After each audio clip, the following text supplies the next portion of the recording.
गुजरात में दूसरे चरण के चुनाव के दौरान प्रधानमंत्री नरेंद्र मोदी के पैदल रोड शो करते हुए मतदान केंद्र पहुंचने और वोट डालने पर विवाद हो गया है।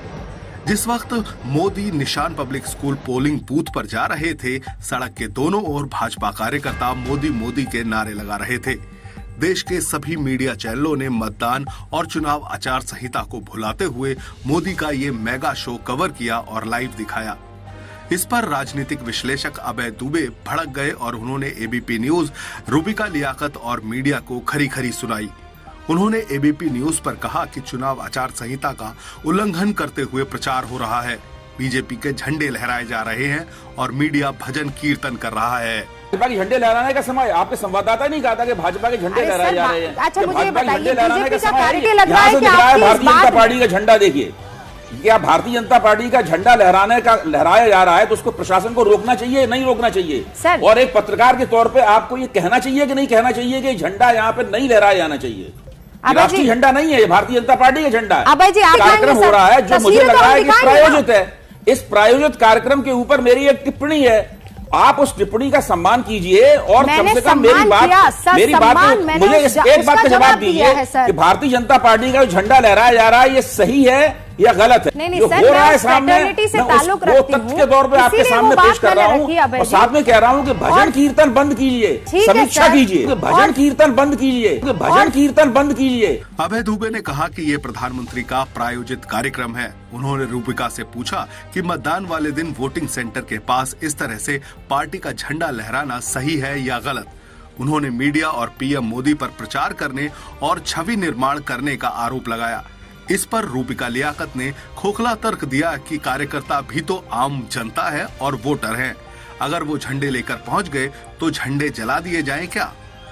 नहीं कहा था कि भाजपा के झंडे लहराए जा रहे हैं। अच्छा, मुझे बताइए, बीजेपी का कार्यकर्ता क्या वोटर नहीं है क्या? अगर वो वहाँ झंडे लेकर पहुंच गए तो क्या करे, झंडे जला दिए जाए? ये तो प्रशासन का काम है कि लोगों को पार्टी प्रचार करने सवाल आप उनसे पूछ सकते हैं, लेकिन आप ये कह रहे हैं कि मीडिया जो है यहाँ पर स्तुति करने लग जाती है। बहुत बुरी लग रही है, मुझे बुरी इसलिए लगेगी सर क्योंकि आप वन साइडेड सोच रहे हैं। बात कहने के लिए आजाद हूँ, आप मेरी बात का बुरा मानने के लिए आजाद हैं। नहीं, लेकिन मुझे आप दोनों आजाद है सर, हम आप अपनी बात कहने के लिए आजाद है। और अगर मुझे ये लग रहा है कि भारतीय जनता पार्टी का झंडा आपको इस आलोचना से बुरा क्यों लग रहा है? अभय जी, आप अपनी राय दीजिए, सबका वर्जन होना जरूरी है ना। यहाँ पर कोई भी ऐसा नहीं बैठा, आपने मेरे ऊपर यानी मीडिया के ऊपर आरोप लगाया है। अब मीडिया वहाँ पर झंडा लेकर नहीं गया है, तो जितना आजाद आप हैं आरोप लगाने के लिए, उतना आजाद मैं हूँ मीडिया का पक्ष रखने के लिए। मैं इतना क्लियरली ये बात कह देती हूँ। मुझे बुरा इसलिए लग रहा है क्योंकि आपने मीडिया को उसमें घसीटा है। आप ये कह रहे हैं कि मीडिया को ये स्तुति नहीं करनी चाहिए। ये तो तस्वीरें आ रही हैं, हम तस्वीरें क्यों नहीं दिखाएंगे सर? तस्वीरें तो हम दिखाएंगे। आपको बता दें कि मतदान वाले दिन कोई वोटर या कोई पार्टी कार्यकर्ता पार्टी का झंडा लेकर मतदान केंद्र के आसपास नहीं जा सकता है। वोट गोपनीयता से डाला जाता है, लेकिन पत्रकारिता में 15 से ज्यादा साल बिताने के बावजूद रूबिका लियाकत को ये नहीं पता। रूबिका खुद बायस्ड ओपिनियन देती रही और अभय दुबे पर एक तरफा ओपिनियन का आरोप लगाया। मतदान वाले दिन मोदी जी पैदल रोड शो कर रहे थे और मीडिया सवाल पूछने के बजाय उसका लाइव टेलीकास्ट कर रहा था और दूसरों को बायस्ड बता रहा था। प्रधानमंत्री अचानक अपने काफिले से उतरकर सड़क पर नहीं चल सकते हैं। प्रधानमंत्री की सुरक्षा का व्यापक इंतजाम होता है, प्रोटोकॉल होता है। प्रधानमंत्री की हर मूवमेंट पहले से तय होती है। ऐसे में ये अचानक किया हुआ काम नहीं लगता है। रूबिका लियाकत, एबीपी न्यूज समेत सभी गोदी मीडिया चैनल अच्छी तरह जानते हैं कि मतदान वाले दिन पीएम मोदी मतदान को प्रभावित करने के लिए ऐसा स्टंट जरूर करते हैं। इससे पहले साल 2019 में भी वो मतदान को प्रभावित करने के लिए गुफा में भगवा शॉल लपेटकर बैठ गए थे। आपको याद होगा साल 2014 में भी उन्होंने वोट डालने के बाद कमल का फूल दिखाया और चुनाव आयोग की गाइडलाइंस को दरकिनार किया था।